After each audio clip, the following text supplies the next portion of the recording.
To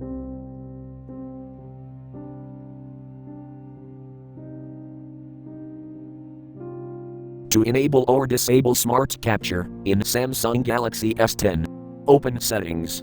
From a home screen, swipe up or down from the center of the display to access the apps screen.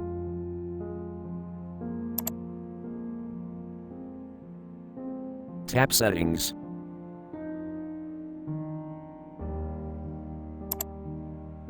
Scroll down.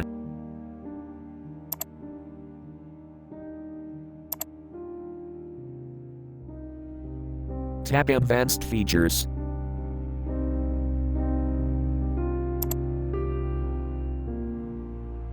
Tap Smart Capture.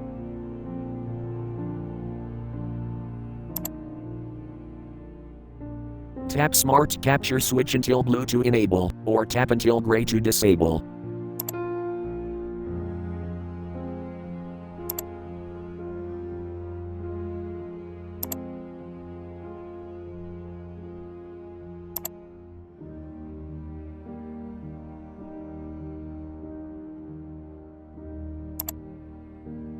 Thanks for watching, have a nice day.